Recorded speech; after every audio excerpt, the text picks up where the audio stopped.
오늘 본문의 말씀은 제자들이 예수님께 나와서 천국에서는 누가 큰 자입니까? 라는 질문으로 시작하고 있습니다. 제자들이 예수님께 이런 질문을 한 이유가 무엇 때문이겠습니까?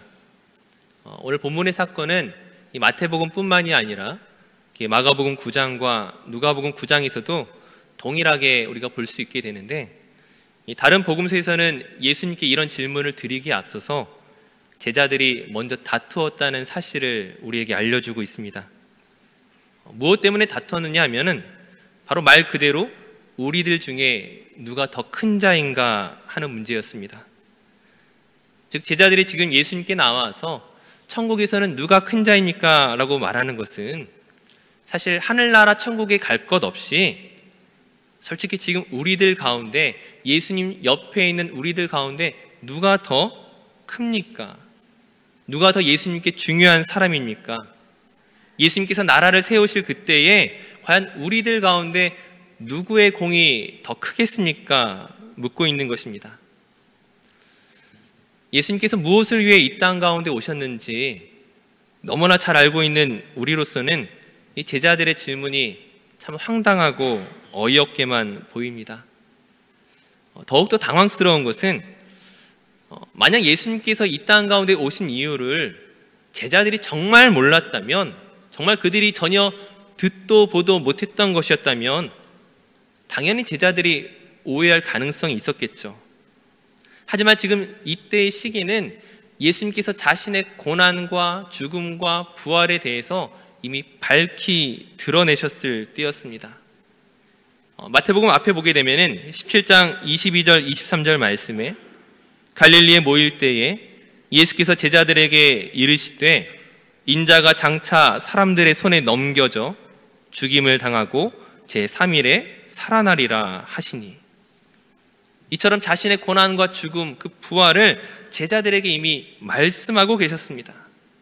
하지만 그 말씀을 제자들이 들으면서도 여전히 깨닫지 못하고 이해하지 못하고 받아들이지 못하고 있었습니다.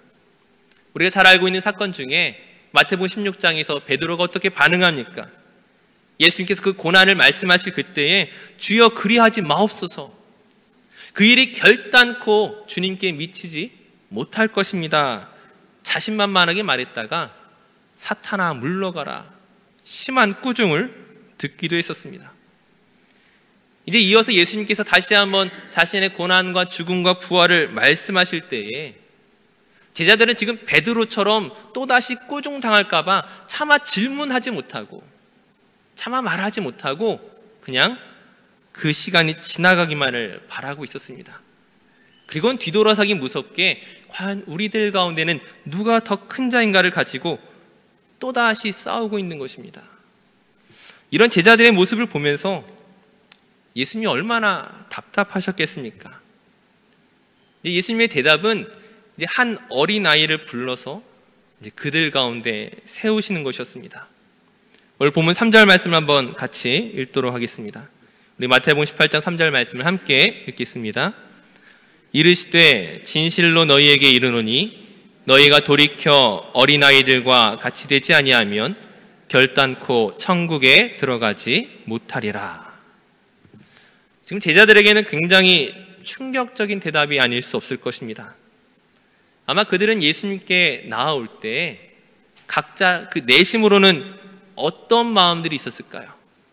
그래도 내가 예수님께 더 중요한 사람일 거야 라는 생각이 있었을 것입니다. 나는 예수님을 따르기 위해서 배와 집을 버렸어. 또 다른 제자는 나는 예수님을 따르기 위해서 내가 어렵게 공부해서 어렵게 취직했던 그 좋은 직장과 물질을 버렸어. 나는 예수님을 따르기 위해서 나의 가족을 버려두고 남겨두고 예수님을 따랐어. 아마 저마다 자기의 그 헌신과 그 희생과 그 수고를 예수님 앞에서 자랑하면서 내가 더 예수님께 중요한 사람일 거야 라는 기대를 가지고 있었던 것입니다. 하지만 예수님의 대답은 너희들이 모두 틀렸다라는 것이죠. 그리고 너희들이 지금 가지고 있는 그러한 생각에서 돌이키지 않으면, 그 생각에서 돌이키지 않으면은 천국에 들어갈 수 없다라고 말씀하시고 계신 것입니다. 왜냐하면 천국은 어린아이와 같이 자기를 낮추는 사람만이 들어갈 수 있기 때문이었습니다. 여기서 말하는 어린아이란 어떤 것을 말씀하시는 것입니까? 우린 일반적으로 어린아이라고 하면 순진함, 깨끗함, 순전함 이런 것들을 생각하지만 지금 예수님이 말씀하시는 어린아이란 사회적인 약자를 말하는 것입니다. 아무런 힘이 없는 사람, 자기 자신을 증명하거나 내세울 만한 자격과 실력을 갖지 못한 사람을 말하는 것이죠. 당시의 어린아이는 숫자를 셀 때 들어가지도 않았습니다. 즉 어린아이란 하나의 인격체로서 대접을 받는 것이 아니라 마치 하나의 소유물처럼 여겨지던 그런 시대였죠. 자랑할 것이 되지 않고 가치를 인정받을 수 없는 그런 모습을 상징하는 것이 바로 어린아이였습니다. 하지만 놀랍게도 이처럼 가치를 인정받지 못하고 자기 자신을 증명해낼 수 없는 어린아이가 도리어 천국에 어울린다는 것이죠. 우린 그 이유를 너무나 잘 알고 있습니다. 천국은 우리의 헌신과 수고와 실력과 이 모든 것들을 증명하는 것으로서 들어갈 수 있는 곳이 아닙니다. 우리의 행함으로 가는 곳이 아니라, 우리의 능력으로 가는 곳이 아니라, 오늘 본문 5절 말씀에 보시게 되면 또 누구든지 내 이름으로 이런 어린아이 하나를 영접하면 곧 나를 영접함이니. 천국은 마치 어린아이가 온전한 가치를 인정받을 수 없었던 것처럼 우리 자신이 하나님 앞에서 쓸모없는 그런 죄인을 인정하는 사람이 들어가는 것이죠. 동시에 그 어린아이가 부모에게 전적으로 의존할 수밖에 없었던 것처럼 오직 예수님만을 붙들고 오직 예수님만을 의존하고 오직 예수님만을 영접하는 바로 그런 사람만이 들어갈 수 있는 곳이었습니다. 하지만 예수님께서 이처럼 어린아이를 불러다가 그들의 눈앞에 보이시면서 정말 너무나 생생하게 지금 말씀해주고 계심에도 불구하고 참으로 안타까운 것은 제자들이 여전히 깨닫지 못한다는 것이죠. 마태복음 20장에 가게 되면은 야고보와 요한이 그 어머니를 대동하고 예수님을 찾아옵니다. 그리고 무엇을 부탁합니까? 하나는 주님의 우편에, 하나는 주님의 좌편에 앉게 해달라고 다시금 청탁을 합니다. 사실 이 야고보와 요한의 어머니 곧 세베대의 아내에 대해서 요한복음 19장 25절은 예수님의 이모라고 소개하고 있습니다. 즉 예수님의 어머니 마리아와 자매지간일 수 있다는 것이죠. 즉 야고보와 요한은 자기들의 수고와 헌신으로는 어떻게 보면 다른 제자들과 비교했을 때 큰 자가 될 수 없으니까는 이제는 혈연에 의존해서, 이제는 관계에 의존해서 지금 청탁하고 있는 것입니다. 말도 안 되는 일이죠. 예수님의 그 모든 대답을 들으면서도 여전히 깨닫지 못했음을 알 수 있습니다. 나중에 이 사실을 알게 된 제자들이 막 분노합니다. 하지만 그들의 분노는 무엇을 보여주고 있습니까? 그들 또한 예수님의 말씀을 이해하지 못한 데서 나오는 그런 분노였습니다.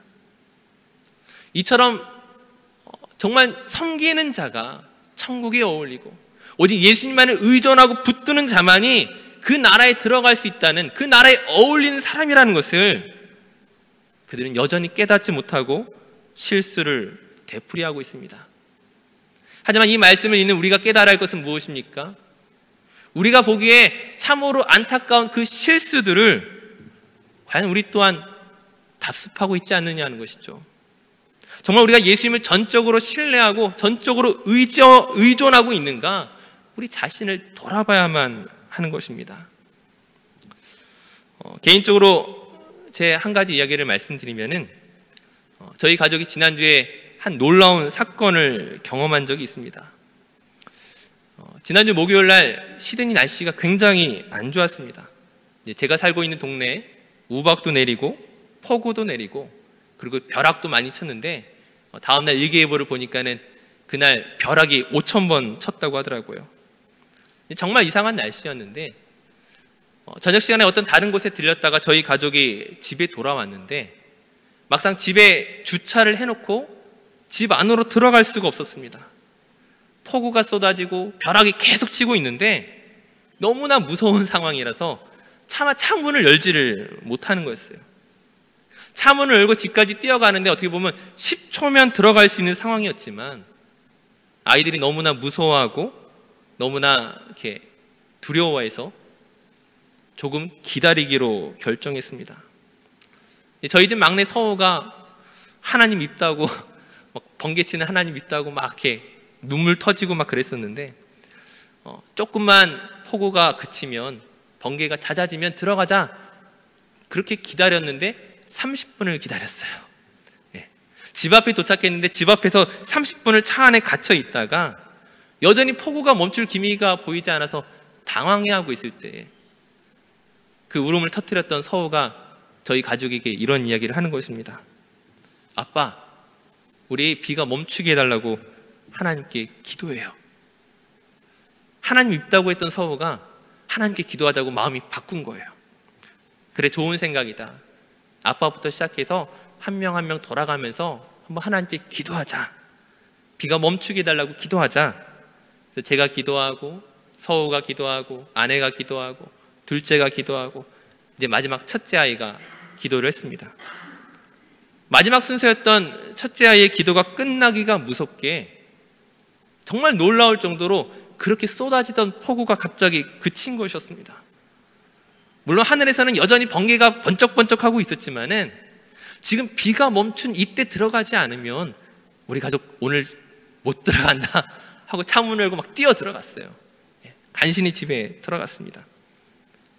그날 밤에 서우가 이야기를 하는 거예요. 하나님께서 나의 기도를 들어주셨어요. 자기 전에 기도하고 자요 라고 말하는 거예요. 그 다음날도 또 이야기합니다. 어제 하나님이 내 기도 들어주셨는데 오늘도 자기 전에 기도하고 자요. 아이가 변화하기 시작하는 거예요. 하나님이 나의 기도를 들어주신다는 것들을 경험하고 나니까는 미운 하나님이 아니라 너무나 고마운 하나님, 나의 기도에 응답하시는 하나님으로 고백하면서 하나님을 붙드는 아이의 모습을 볼 수가 있었습니다. 그 어린아이도 하나님의 살아계심을 경험하고 그 기도를 경험하면서 하나님을 붙들고 의존해야 된다는 사실들을 너무나 잘 보여주고 있는데 막상 우리의 모습은 어떻습니까? 아니, 제 자신의 모습을 돌아보게 될 때에 하나님의 은혜를 경험하였지만 하나님이 어떤 분이신지를 알고 있지만 그러나 그보다 더 많이 때로는 의심하고 두려워하고 때로는 불안해할 때가 훨씬 더 많았습니다. 하나님을 의존하기보다는 지금 당장 나의 문제를 해결해 줄 수 있는 또 다른 방법들을 찾아 헤맬 때가 저 역시도 참 많이 있었다는 것들을 돌아보게 되었습니다. 사랑하는 성도님들, 우리가 하나님을 믿는다고 말하면서도 그 신앙의 연수만큼 우리가 잘하는 것이 아니라 여전히 지체되어 있지 않습니까? 우리 마음이 굳어지고 인간적인 계산이 더 빠른 사람이 되어 있지 않습니까? 우리가 기억해야 할 것은 우리가 가진 그 믿음과 신앙을 하나님께 증명해내기에 앞서서 하나님께 보이기에 앞서서 정말 내가 하나님을 철저히 의존하고 있는가, 내가 정말 하나님만을 신뢰하고 있는가를 우리 솔직하게 자기 자신을 돌아봐야겠습니다. 형식적인 기도가 아니라 오늘 하나님께서 나의 기도를 들으실 거야라는 분명한 확신을 가지고 그분을 의존하며 나아갈 때에, 그분의 음성에 순종하며 나아갈 때에 오늘 우리 삶에 하나님의 은혜가 풍성하게 흘러넘칠 줄로 믿습니다. 주님을 의지하며 믿음으로 나아가는 귀한 성도들 되시기를 주님의 이름으로 축원합니다.